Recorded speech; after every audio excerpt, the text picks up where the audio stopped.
Just a few years ago, I graduated from college. My name is Kaylee, I'm 26 years old, and I was studying business. Anyways, that's enough about me for now. I remember it all just like it was yesterday. The worst and most terrifying day of my life. It was just another normal day in the life of me waking up at 5 o'clock and getting ready. I wake up really early so I have time to shower, do my makeup, and just sit around and enjoy my morning before school. All of a sudden I received a text from my best friend Eva. She started blowing my phone up, so after about the 5th message, I put down my hair straightener so I could see what all the fuss was about. She was texting me about her boyfriend, saying the usual, how he was crazy and was acting psycho again. This was nothing new, although still very alarming because her ex was genuinely crazy. He was super controlling and very invasive. He didn't let Eva have an ounce of privacy. My friends and I hated him from the get-go, and we never had any clue as to what she saw in him. But at the end of the day, if I would have known just how crazy he was, I would not have let her stay with that nutcase for as long as she did. So everything hit its breaking point when her boyfriend, who I'm going to call Alex for the sake of this story, started accusing Eva of cheating and all this nonsense. Eva was getting sick of the constant interrogations by him, so she ended up blocking him for the whole entire day. We thought that was going to be the end of it. She was my roommate. Well, not technically, but she would sneak into my room just about every night, and we would study and gossip or whatever. I guess she forgot to unblock him or something, but I don't know. It was around 10 o'clock at night when all of a sudden she received a notification. We must have both been just drifting off asleep, because I remember that it had woken us both up. The text was a message request from a stranger on Instagram. The message read, "Open the door." All of a sudden, there was this loud banging on the door. I started to panic. Probably not as bad as Eva, though. Because once we put 2 and 2 together, we realized that it was almost certainly Alex coming for revenge. Our plan was to sit and wait it out in hopes he would just go away, but that didn't work.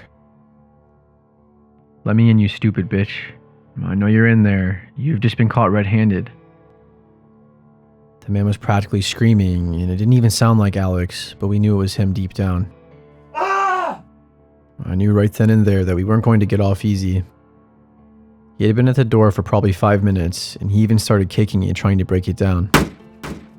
I called the police, but who knows how long it would take for them to show up. Out of nowhere, I heard loud footsteps dissipating in the distance, and they grew quieter as they moved farther away, until eventually, it was dead silent. Apparently, the noise awoke my dorm neighbors, and 2 separate people actually got a hold of the campus night security, and they showed up to my door just a minute later. I was skeptical at first that maybe it was just Alex trying to trick us, but I was feeling ballsy, so I just opened the door and tried my luck. I told them what happened, and when the police finally arrived, I told them as well. While an officer was talking with us, another deputy actually found him in the parking lot trying to escape. He was caught with a knife, a bondage rope, and a bunch of pills. It disturbs me to even think about what he was going to try and do that night, but I think it's best for me to not try and imagine. I stayed up until probably 1 o'clock in the morning that night, and I woke up probably once or twice in the middle of the night, and every time I struggled to fall back asleep. That's how frightened I was.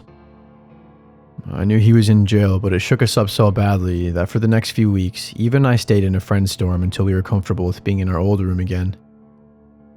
That wasn't the end of Alex though, unfortunately.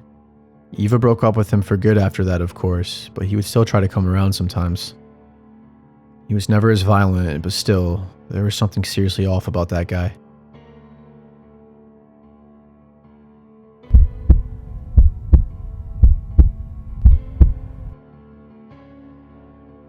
When I was in college, something weird happened to me. I was 21 at the time, and a full-time student. I was living in my dorm, but also part-time staying at home with my parents still as well. One night, I was in my friend's room and we were just hanging out for a bit. Once dusk started to show outside, that was usually my cue to go back to my dorm for the night and get settled in. Well, we got carried away playing the Wii and I lost track of time. It was probably around 9 o'clock when I picked my phone up that I realized what time it was. It wasn't really a big deal or anything, but I told my friend it was getting late and that I should probably head out. He agreed as well, and we said our goodbyes. I had to use the restroom before I went back to my room. The bathroom was well out of my way, but I really had to go, so I figured I'd better hurry. When I turned the corner and looked down the hall, the lights were flickering in front of the bathroom. The bathroom was all the way at the end of the hall to the left, and it looked really creepy. I would be lying if I said I didn't stop in my tracks and stare for a second. Looking back, I was definitely being a pansy, but something inside of me must have knew something was off. After a few seconds of standing there, I heard some strange noises coming from the bathroom. There were some banging sounds along with some squeaky footsteps. I sort of just stood there for a second, trying to decide if I should just turn around and go to the other bathroom. But the other bathroom was really far away, and I felt like I was just being paranoid, so I decided against that. I made my way to the entry, and as I got closer, I could feel this negative energy in my chest that almost felt like it was telling me to turn around, but I ignored it. I was probably no more than 10 steps away from the entry at this point. As I walked in, I thought I saw a shadow out of the corner of my eye, but when I turned my head, I didn't see anyone. I started to hear a faint whisper, despite how creeped out I was feeling and that my whole body was in shock.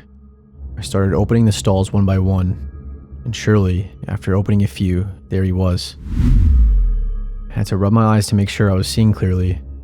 It was the freaking janitor.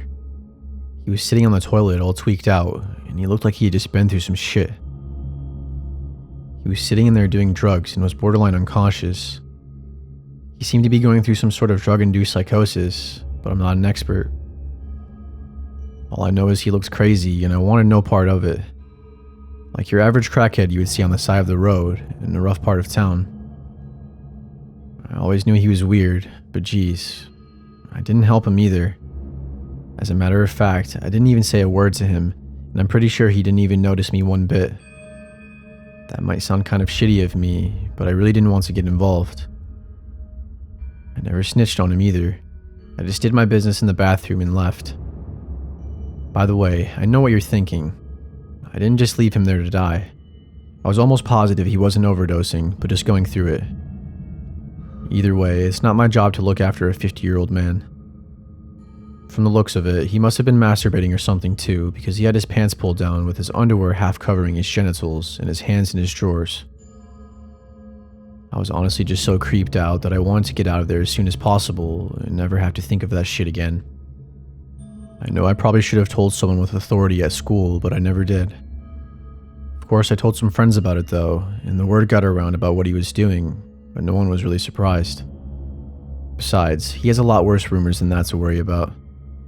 Apparently he's a kitty fiddler. I don't even know if that's true, but what I do know is he's a menace to society. I hate to be prejudiced, but there is something wrong about him, and I felt that way about him from day one.